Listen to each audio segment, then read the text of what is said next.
Boa noite, irmãos. Mais uma vez estamos aqui buscando adorar e glorificar o nome do Senhor nosso Deus nesse domingo.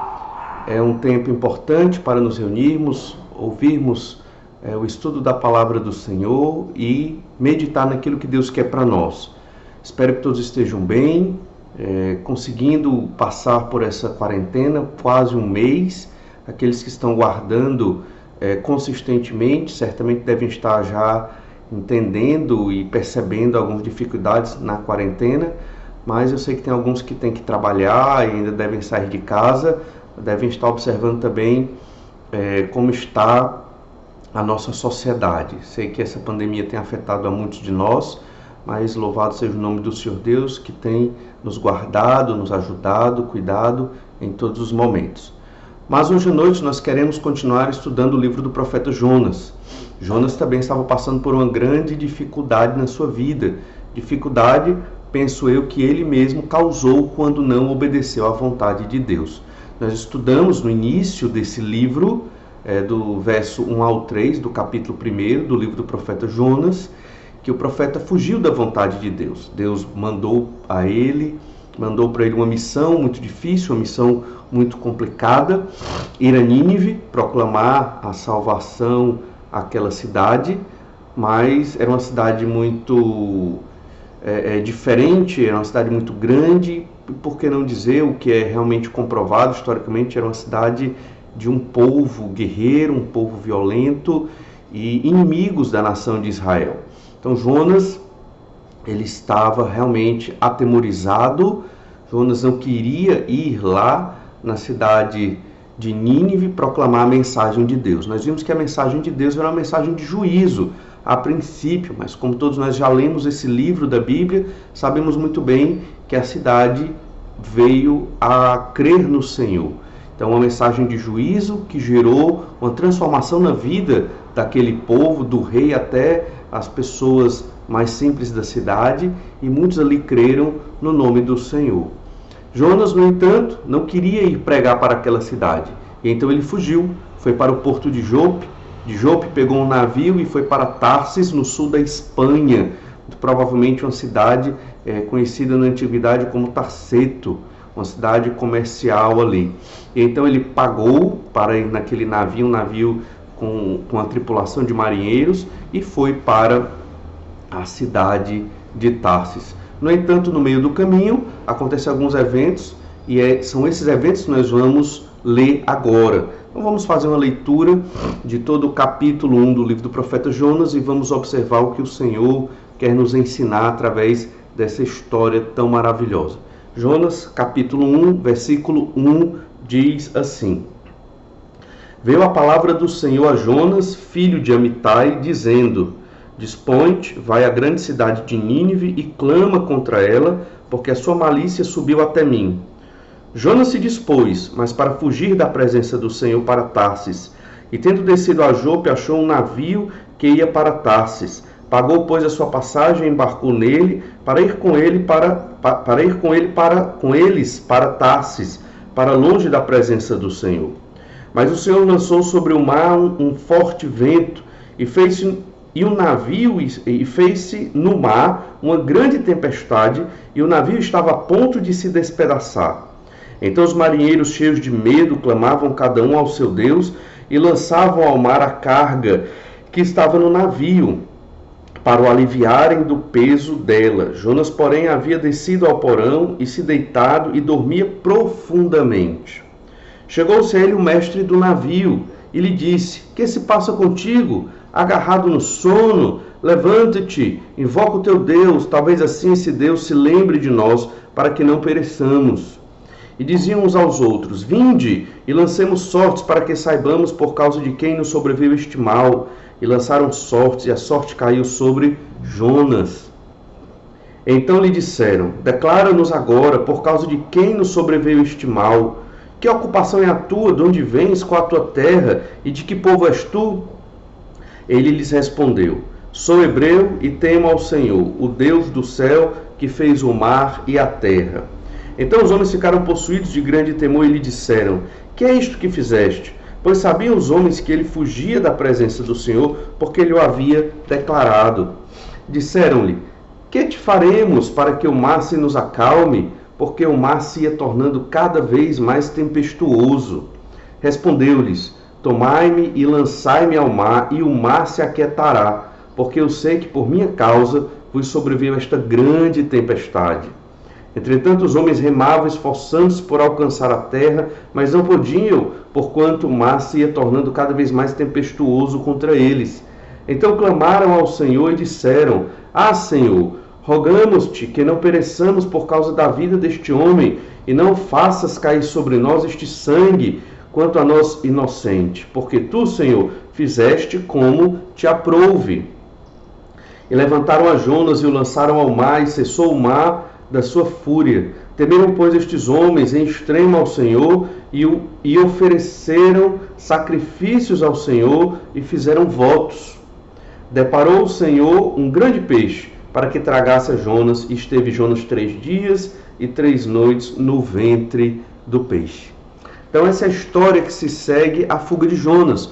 Jonas fugiu de fazer a vontade de Deus.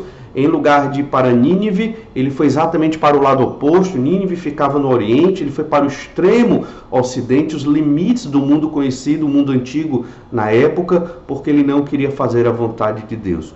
Por isso, hoje, a nossa meditação dentro destes versículos, no livro do profeta Jonas, é que a vontade de Deus, ela sempre será cumprida. Não adianta fugir da vontade do Senhor. O Senhor sempre executará a sua vontade. Quer eu queira ou não, a vontade do Senhor será cumprida. E se Deus quiser que eu vá realizar a vontade dele, eu irei. Não tem como o homem dizer não para Deus, porque o Senhor é soberano sobre tudo, o Senhor é todo-poderoso. Essa é uma lição que nós devemos aprender e é o que nós vamos observar aqui no livro do profeta Jonas. Por isso que a ideia principal de todos esses versículos que acabamos de ler é que a vontade de Deus sempre será cumprida. E eu sei que você talvez já pensou e meditou nesta ideia. Ela aparece em vários outros trechos da Escritura. Só que aqui nos versículos que nós estamos estudando do livro do profeta Jonas, essa verdade ela se torna muito mais forte, muito mais firme para poder transformar as nossas vidas. Queremos então observar 3 lições importantíssimas sobre a vontade de Deus que sempre será cumprida. A primeira dessas verdades, uma verdade teológica profunda na Escritura e que fica muito clara aqui nesses versículos, é a soberania de Deus sobre nossas vidas. Deus é soberano sobre nossas vidas. Isso significa que eu não tenho opção, eu não tenho como ir contra o que Deus quer. Eu posso até achar que posso ir contra o que Deus quer, mas na verdade somos todos impotentes diante da vontade de Deus. Existe uma aparência de liberdade no nosso proceder diário e constante. Para nós, seres humanos limitados a uma quantidade de anos de vida aqui nesta terra, nós achamos que temos plena liberdade, quando na verdade tudo que ocorre na nossa vida é pela vontade de Deus, pelo decreto do Senhor, pelo Senhor ter planejado, escrito e determinado cada dia das nossas vidas. A soberania de Deus sobre as nossas vidas. Deus é soberano sobre tudo. Você vai perceber na história do livro do profeta Jonas que Deus é soberano sobre o mar, sobre a tempestade. Deus é soberano sobre todos os elementos desse livro, inclusive sobre a vida de Jonas. É o que nós lemos no verso 4. Mas o Senhor lançou sobre o mar um forte vento e fez-se no mar uma grande tempestade e o navio estava a ponto de despedaçar. Deus moveu o mar Mediterrâneo, que era o mar onde o navio de Jonas estava ali navegando. Deus moveu todo aquele mar, criou uma tempestade para impedir Jonas de fugir de da vontade de Deus. Veja como Jonas reconhece a soberania de Deus lá no verso 9.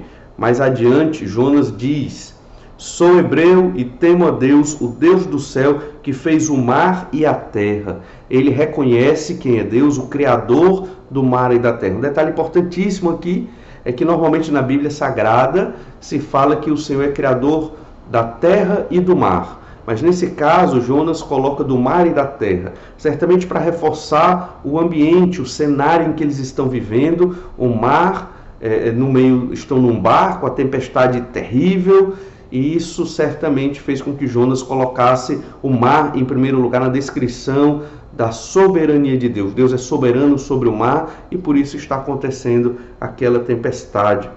Veja que aqui nós temos alguns personagens a mais que aparecem. No início da história nós temos Jonas, nós temos o Senhor nosso Deus e agora os marinheiros.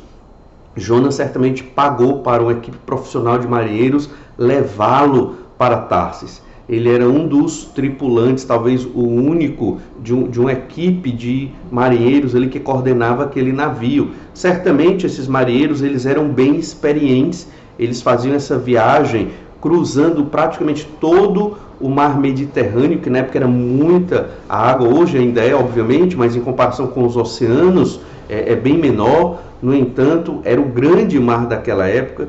E então eles estavam no navio de homens experientes, marinheiros vividos, que sabiam cruzar o mar Mediterrâneo. No entanto, todos estavam com medo e apavorados. Ou seja, não era uma pequena tempestade, era uma grande tempestade. Olha Jonas capítulo 1, verso 5.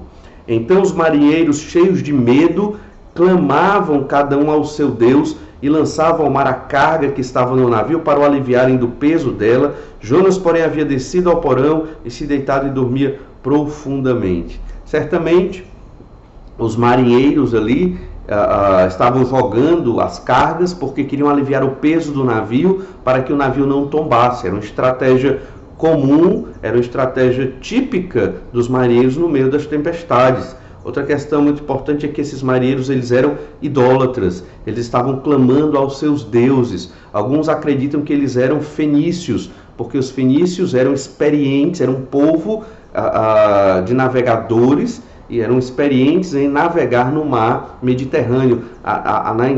Nas encostas do mar Mediterrâneo haviam vários povoados de fenícios, porque eles navegavam, paravam no local e ali estabeleciam sua comunidade. Mas Jonas estava dormindo. Jonas foi para o porão do navio e estava ali dormindo. A tempestade derrubando tudo, destruindo tudo, os marinheiros idólatras clamando às divindades que eles acreditavam e Jonas simplesmente dormindo. Isso nos lembra um texto que Paulo escreveu aos Efésios, lá em Efésios capítulo 5, verso 14, que fala da nossa letargia, da nossa lentidão espiritual.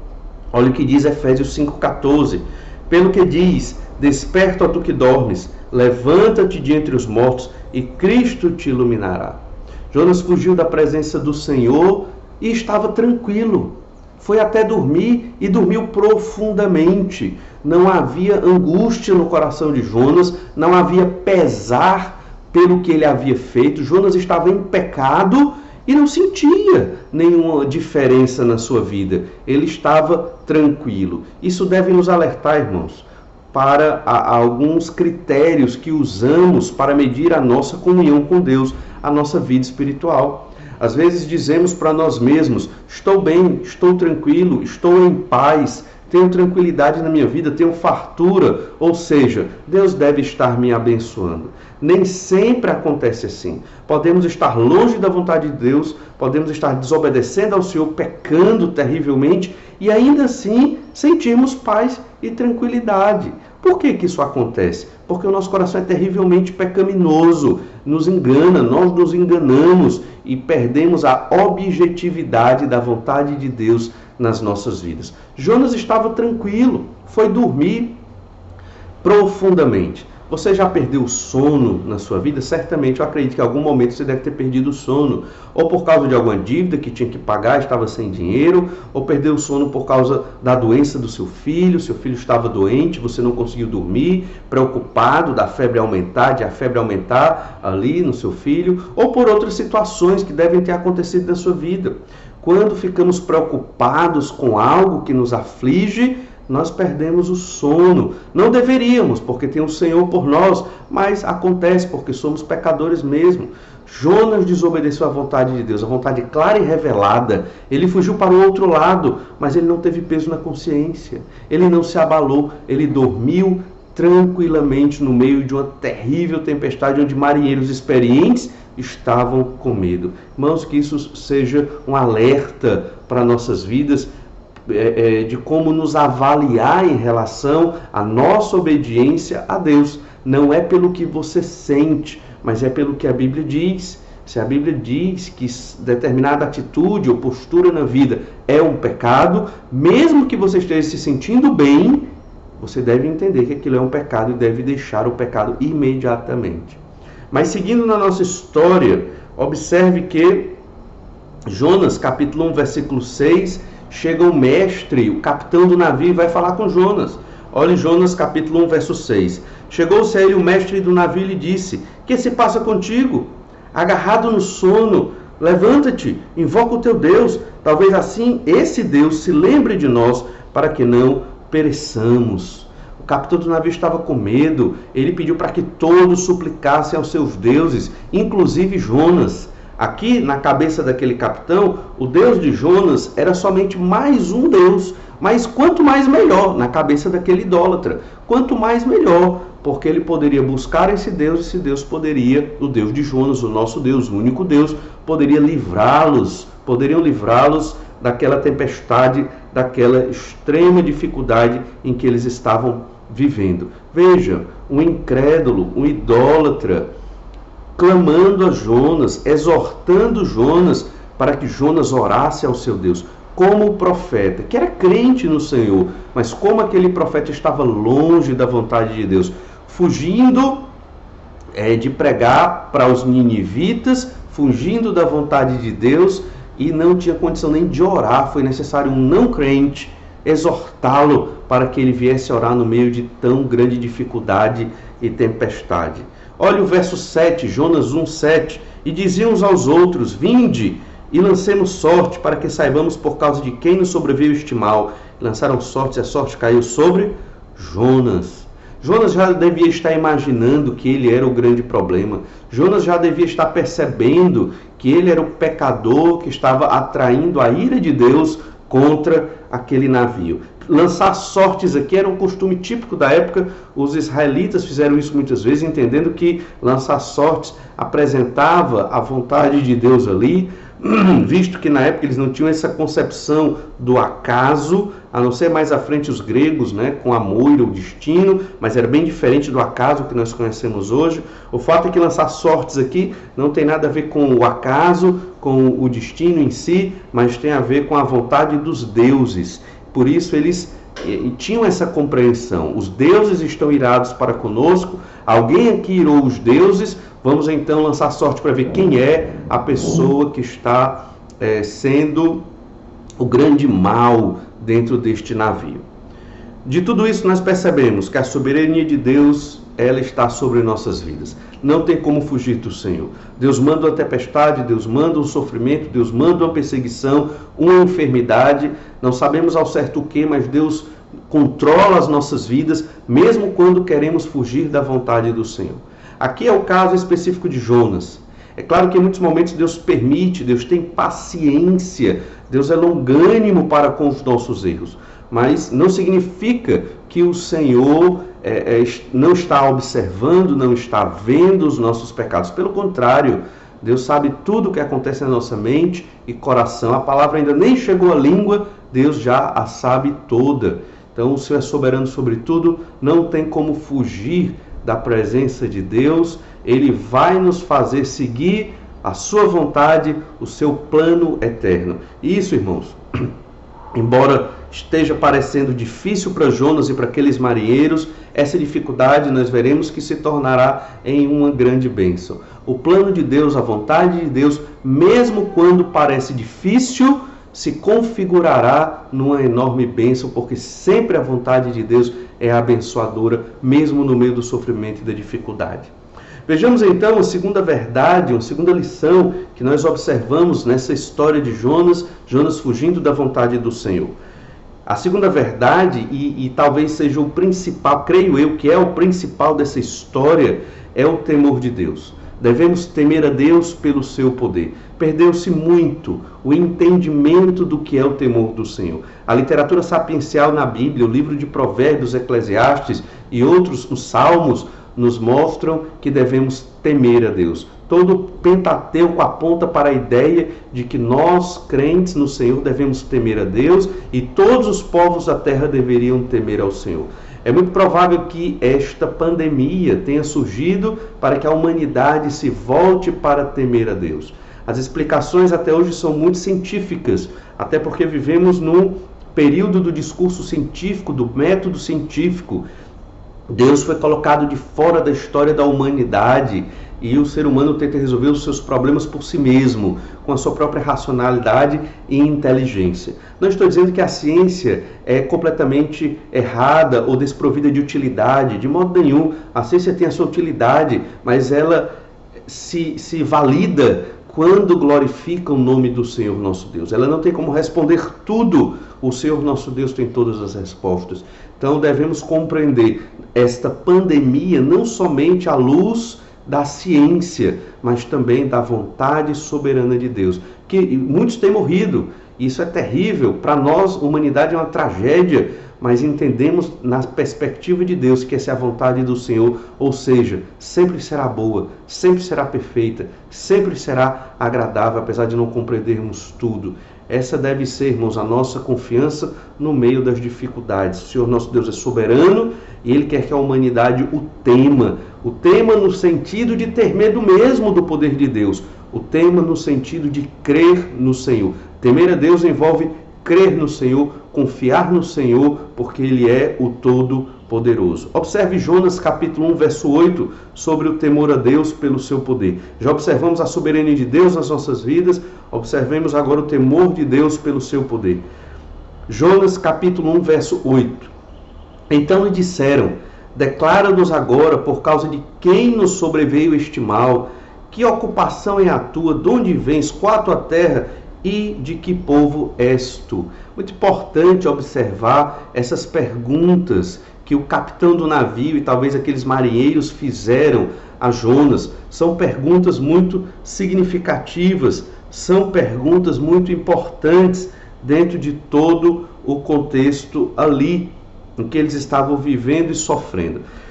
Importante, antes de responder e tratar dessas questões que o capitão e os marinheiros fizeram a Jonas, deixe-me só deixar claro a proporção que era aquele navio.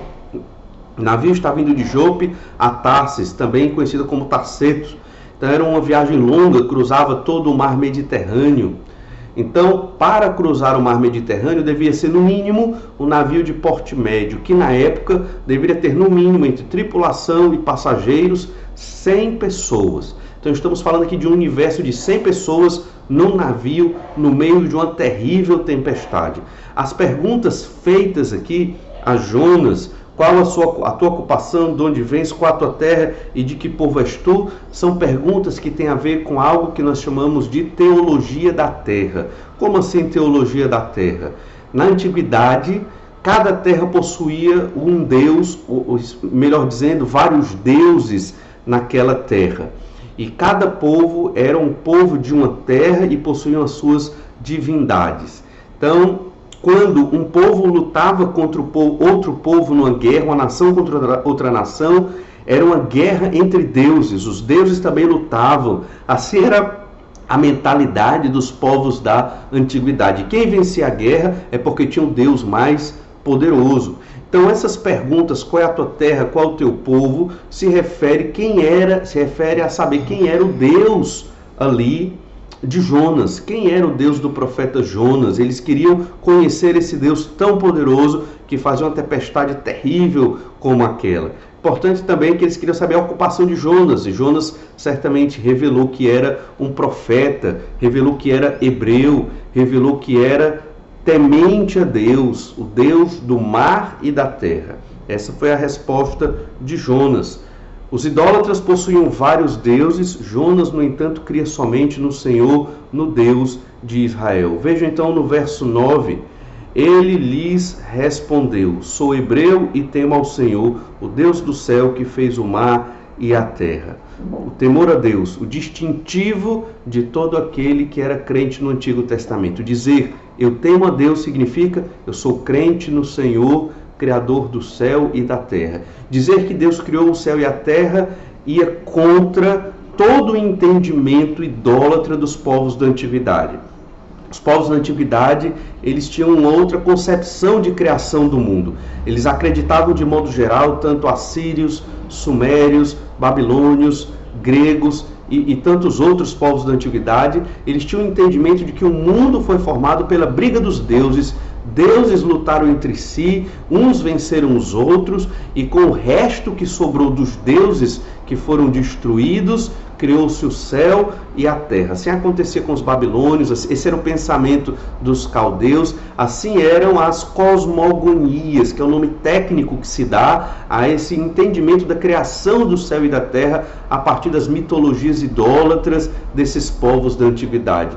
Então, quando Jonas chega e diz que teme a Deus, o Criador do céu e da terra, Jonas está falando algo completamente inovador para aqueles marinheiros idólatras. Jonas está falando da mensagem do Senhor, do poder de Deus, do quanto se deve temer ao Senhor nosso Deus. É muito semelhante à pregação de Paulo, quando falou ali em Atos 17 aos atenienses, lá no Areópago, na colina de Marte. Paulo prega ali aos filósofos da antiguidade, estoicos, epicureus, e ele fala de um Deus que criou o céu e a terra, ainda fala do Senhor Jesus Cristo, a quem Deus escolheu para julgar a humanidade. Ou seja, algo completamente diferente do pensamento teológico que eles tinham naquele período, e isso certamente os choca. Essa foi a mensagem que Jonas colocou ali àqueles marinheiros. Verso 10. Olhe Jonas 1, verso 10. Qual foi a reação dos marinheiros? Então os homens ficaram possuídos de grande temor e lhe disseram: que é isto que fizeste? Pois sabiam os homens que ele fugia da presença do Senhor, porque ele o havia declarado. Jonas contou toda a história da sua fuga, que Deus se revelou a ele, que ele deveria pregar aos ninivitas e que ele agora estava fugindo para Tarsis porque não queria pregar aquele povo idólatra, porque estava com medo, porque não queria viver, seguir e obedecer à vontade de Deus. Veja que Jonas temia a Deus, mas aqueles marinheiros idólatras pareciam estar com mais medo de Deus do que o próprio Jonas. Idólatras começando a temer ao Senhor. Perceba como Deus realiza grandes maravilhas mesmo no meio daquela tempestade. E então no verso 8, olha, voltando um pouquinho para o verso 8. Então lhe disseram: declara-nos agora por causa de quem nos sobreveio este mal, que ocupação é a tua, de onde vens, qual a tua terra e de que povo és tu? Agora vá para o verso 11. Disseram-lhe: que te faremos para que o mar se nos acalme? Porque o mar se ia tornando cada vez mais tempestuoso. Jonas, ele estava inerte. Jonas, ele não estava tendo reação alguma. Ele sabia tudo o que estava acontecendo. Ele sabia que era a ira de Deus contra ele porque ele estava fugindo. Mas ele estava inerte. Os marinheiros é que estavam tentando resolver o problema.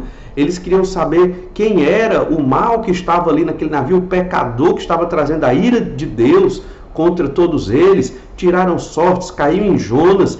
E então eles fizeram todas essas perguntas para saber por que Deus estava, os deuses estavam fazendo tudo aquilo com eles. Jonas responde, e então novamente eles irados, talvez perplexos, temendo por suas vidas, eles perguntaram: o que vamos fazer contigo? Eles exclamaram: por que você fez isso? Por que você fugiu da vontade de Deus? Parece que os idólatras estavam tendo mais entendimento da situação do que o próprio profeta Jonas. Jonas ficou inerte, letárgico diante do seu pecado. Irmãos, essa é uma consequência na vida dos crentes, quando os crentes deixam de seguir a vontade de Deus, quando os crentes deixam de obedecer o que o Senhor quer, mesmo quando a vontade de Deus é difícil. Os crentes começam a entrar numa letargia, não têm atitude, não se posicionam, não buscam ao Senhor. E aqui os idólatras estavam temendo a Deus mais do que o próprio profeta Jonas. Jonas, mesmo sendo temente a Deus, não temeu, mas fugiu, enquanto os marinheiros estavam temendo ao Senhor. Jonas estava inerte diante de todo este problema. Por isso devemos aprender que o temor do Senhor, ele deve estar presente em nossas vidas, porque Deus é todo-poderoso. Todo crente, ele teme a Deus. Mas nós podemos viver temendo a Deus ou viver fugindo da vontade do Senhor. Jonas era temente a Deus, mas não estava naquele momento temendo ao Senhor. Os marinheiros não eram tementes a Deus, mas começavam a temer ao Senhor no meio de toda aquela tempestade. Por isso, vamos para uma última verdade da nossa meditação dentro da história do profeta Jonas. Essa última verdade, essa última lição é a de que Deus transforma pecados em bênçãos. Deus transforma situações terríveis em situações maravilhosas. O Senhor é soberano sobre tudo. Nós devemos temer a Deus pelo seu poder, porque Deus transforma situações terríveis em situações maravilhosas. Perceba então como Deus transformou o pecado de Jonas no momento abençoador. Veja como Deus transformou aquela tempestade terrível num momento de salvar vidas. Olha o verso 12, Jonas 1, verso 12. Respondeu-lhes: tomai-me e lançai-me ao mar, e o mar se aquietará, porque eu sei que por minha causa vos sobreveio esta grande tempestade. Jonas então caiu em si. Jonas então percebeu: eu sou o problema. É devido à vontade de Deus que vocês estão sofrendo, mas por minha causa. Jonas reconheceu a sua culpa, a responsabilidade do seu pecado. Jonas deu um passo maravilhoso aqui: reconhecer a culpa do seu pecado. Todos nós devemos reconhecer a culpa dos nossos pecados quando percebermos que estamos fora da vontade de Deus. Não tem outro caminho, esse é o único caminho que atrai a graça e a misericórdia de Deus. Olha o verso 13, Jonas 1, verso 13. Entretanto, os homens remavam, esforçando-se por alcançar a terra, mas não podiam, porquanto o mar se ia tornando cada vez mais tempestuoso contra eles. Deus mexeu na mente de Jonas para que Jonas reconhecesse a sua culpa. Foi necessário uma tempestade, foi necessário quase 100 marinheiros, um capitão mostrando a Jonas, exortando a Jonas do seu pecado, de fugir da vontade de Deus, para que ele viesse a reconhecer que era culpado.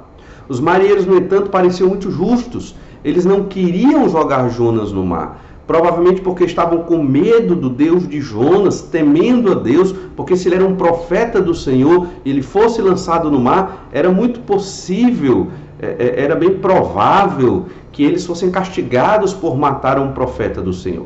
Também é importante destacar que aqueles marinheiros já não confiavam tanto em Jonas, visto que ele estava fugindo da vontade revelada de Deus.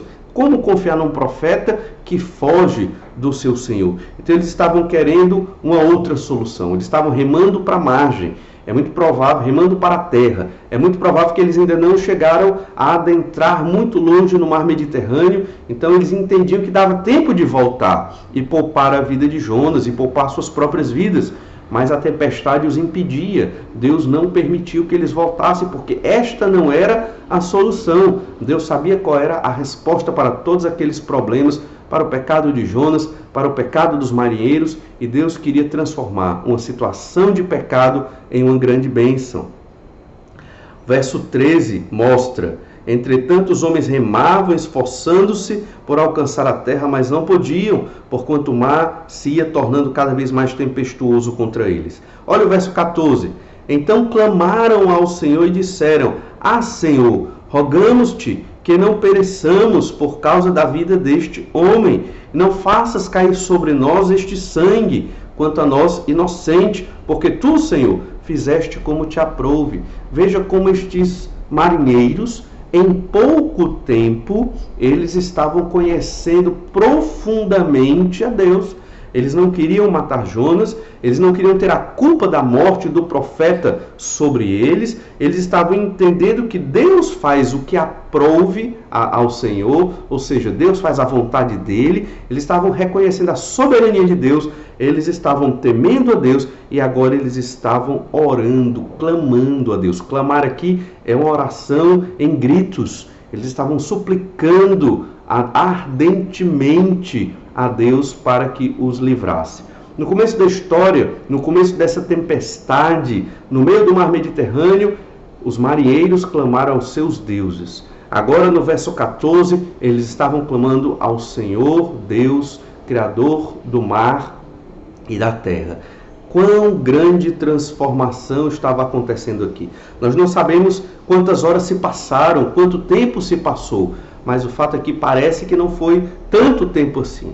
Deus estava transformando rapidamente a vida daqueles homens através do pecado de Jonas, por meio do pecado de Jonas. É claro que foi pelo Espírito Santo de Deus, é claro, mas Deus usou aquela situação do pecado de Jonas para que esses marinheiros reconhecessem a soberania de Deus, temessem ao Senhor e orassem suplicando livramento ao Senhor Deus. Eles esqueceram seus ídolos, os seus deuses falsos nesse momento e estavam buscando ao Senhor. E então no verso 15, Jonas 15, e levantaram Jonas e o lançaram ao mar, e cessou o mar da sua fúria. Temeram, pois, estes homens em extremo ao Senhor, e ofereceram sacrifícios ao Senhor, e fizeram votos. Perceba, eles temeram a Deus. Jonas temia a Deus, e eles começaram a temer a Deus, e agora eles temiam extremamente ao Senhor. Eles fizeram sacrifícios, eles fizeram votos de fidelidade a Deus. Essa linguagem do Antigo Testamento, temer a Deus, fazer sacrifício e fazer votos, implica uma transformação de vida naqueles marinheiros. Essa é a linguagem do Antigo Testamento para alguém que se converteu, para alguém que se arrependeu dos seus pecados, para alguém que abandonou os seus deuses, como Ruth abandonou os deuses moabitas para seguir ao Senhor. Estes marinheiros haviam se convertido no meio de tão grande e terrível tempestade. Na hora que Jonas foi lançado ao mar, a tempestade parou. E então eles creram. Só um Deus todo-poderoso que pode começar a tempestade e aplacar a tempestade. É esse Deus que é o único e verdadeiro Deus. Essa tripulação muito provavelmente foi salva no meio daquela tempestade, em um certo sentido, por causa do pecado de Jonas, porque Jonas fugiu da vontade de Deus. Deus transformou uma situação de pecado, uma situação de tragédia, para transformar vidas, e certamente para transformar a vida de Jonas. Jonas estava dormindo, não só fisicamente, mas espiritualmente, porque fugiu da vontade de Deus. Toda vez que fugimos da vontade do Senhor, conscientemente, não queremos fazer a vontade revelada de Deus, nós começamos a dormir espiritualmente. Começamos a não ouvir mais a voz do Espírito Santo. Começamos a não mais querer buscar ao Senhor. Isso pode acontecer em um dia na sua vida e se repetindo, uma semana, um mês, um ano. Você pode estar indo à igreja, você pode estar entoando os cânticos, você pode estar cumprindo essas tarefas rituais da igreja, mas no seu coração, longe de fazer a vontade do Senhor. É por isso que Deus manda situações difíceis nas nossas vidas. Às vezes enfermidades, tempestades, doenças, crises financeiras, para nós acordarmos e clamarmos a Deus, suplicando o seu livramento. É o que está acontecendo aqui na vida de Jonas e na vida destes marinheiros. Jonas foi desperto, reconheceu o seu pecado e disse: lancem-me ao mar, eu sou o culpado de tão grande tempestade e da ira de Deus sobre vocês. E os marinheiros, mesmo não querendo a culpa do sangue de Jonas sobre suas vidas, lançaram Jonas nas águas do mar Mediterrâneo, e eles mesmos reconheceram o poder de Deus, temeram a Deus, reconheceram a soberania do Senhor, fizeram sacrifícios adorando a Deus e votos. Votos de quê? Votos de fidelidade, como os votos que nós fazemos quando cremos no Senhor nosso Deus. Votos de servir ao Senhor por toda a nossa vida aqui na terra. Perceba, estes marinheiros agora, eles não mais clamavam aos ídolos, agora eles clamavam ao Senhor, suplicando por livramento. Eles temeram a Deus. Jonas fugiu de diante do Senhor, e Deus enviou uma tempestade para tratar com Jonas, o profeta fujão. Mas o Senhor alcançou pecadores perdidos no meio do mar da incredulidade. No momento da tormenta, Deus transformou vidas. Para Jonas, foi um momento de culpa, sofrimento pela desobediência, o juízo de Deus sobre sua vida. Mas para os marinheiros, em suas mentes, foi o último dia de suas vidas. Eles achavam que iam morrer naquela tempestade. No entanto, Deus transformou aquele último dia que eles imaginavam no primeiro dia de novas vidas, vidas renovadas. São nesses momentos difíceis que conhecemos a Deus. São nos momentos difíceis de nossas vidas que aprofundamos o nosso relacionamento com o Senhor. E é por isso que nós devemos agradecer a Deus pelos momentos difíceis, porque se não fossem eles, a nossa fé não era aumentada, nós não passaríamos a temer mais a Deus, nós não estaríamos confiantes mais ainda do que já estávamos na vontade do Senhor. Os momentos difíceis existem por causa disso.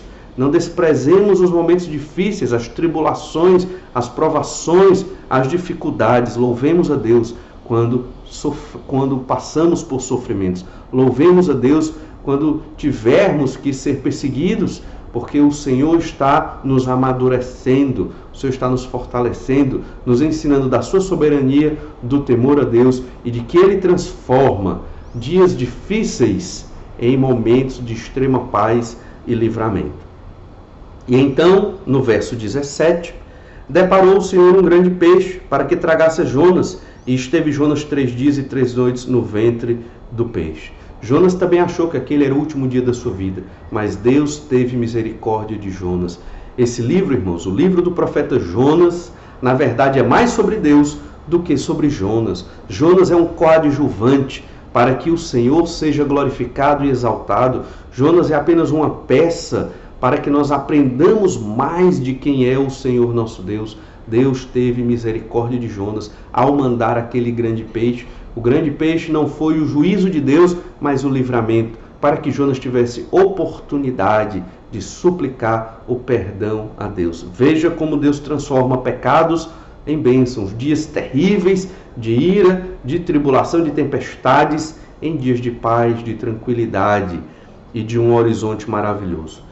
Por fim, veja alguns paralelos nesses versículos da história de Jonas. Veja como esse capítulo foi tão bem escrito para a nossa edificação. Lá no verso 4, lemos que Deus lança um vento e a tempestade começa. No verso 15, os marinheiros lançam Jonas e a tempestade acaba. Então aquele vento começou a tempestade, ela só pararia se Jonas fosse para dentro do mar. Outro paralelo, os marinheiros temem, clamam a seus deuses e sacrificam a eles. No verso 5, eram idólatras. Paralelo, os marinheiros temem a Deus, fazem votos e sacrificam ao Senhor. Agora eles são crentes no Senhor nosso Deus, temem a Deus, se converteram no meio daquela tormenta. E um último paralelo aqui para mostrar a beleza desse texto. O capitão pede a Jonas que ore a seu Deus a fim de que eles não morram, não pereçam. Isso está lá no verso 6. E agora os próprios marinheiros oram ao Deus de Jonas para que não pereçam, no verso 14. No início, cada um orava ao seu Deus e o capitão disse: Jonas, ore ao seu Deus para que ele nos livre também. Já no final do texto, no verso 14, os próprios marinheiros estavam orando ao Senhor, todos crentes já caminhando para o processo de suas conversões, temendo ao Senhor nosso Deus. Irmãos, a vontade de Deus sempre será cumprida. A vontade de Deus sempre é maravilhosa. Essa história sobre o profeta Jonas, ela é uma fração do plano maravilhoso de Deus, para nós compreendermos como Deus age. Deus é um Deus da misericórdia, Deus é um Deus ajudador. Ele teve paciência com Jonas, não matou Jonas, deu oportunidade de arrependimento ao profeta. Deus enviou marinheiros, mesmo idólatras, para abrir a mente de Jonas, para perguntar a Jonas por que ele estava fugindo, para que Jonas viesse a refletir e se arrepender dos seus próprios pecados. O Senhor nosso Deus, ele transformou toda uma tripulação de idólatras em servos dele, porque ele é um Deus maravilhoso, misericordioso. Mas para isso, para entendermos que a vontade de Deus sempre será cumprida, devemos compreender que o Senhor é soberano sobre todas as nossas vidas, devemos compreender que temos que temer a Deus pelo seu poder e devemos saber que Deus transforma pecados em bênçãos. Jamais fujamos de Deus, irmãos, jamais. Se você entende qual a vontade revelada de Deus, eu sei que você entende, faça a vontade do Senhor. É difícil? Ore a Deus, peça forças e vá e faça, crendo que se Deus mandou você fazer, Ele vai te capacitar para fazer a vontade dEle, como revelada na palavra de Deus. Reconheçamos também as nossas culpas, quando pecarmos, desobedecermos, nos afastarmos de Deus, assim como Jonas reconheceu com dificuldade, mas reconheçamos também o quanto estamos pecando, fugindo da vontade do Senhor. Que Deus nos abençoe, nos ajude, nos fortaleça, para que sejamos cada vez mais servos, filhos de Deus, obedientes à vontade do Senhor nosso Deus. Vamos orar, pedir que o Senhor nos abençoe um pouco mais. Pai amado, obrigado por esse tempo de meditação na Tua Palavra, esse tempo de reflexão. Te agradecemos, Senhor, pela Tua Palavra que nos mostra verdades profundas e maravilhosas para conhecer mais ao Senhor, para estarmos mais perto de Ti. Transforma, ó Deus, as nossas vidas. Nos ajuda a não sermos filhos desobedientes, servos fujões. Capacita-nos, ó Pai, dá-nos coragem para obedecer a Tua vontade. É o que nós te pedimos no nome do Senhor nosso Deus. Amém. Que Deus abençoe a todos e uma boa noite.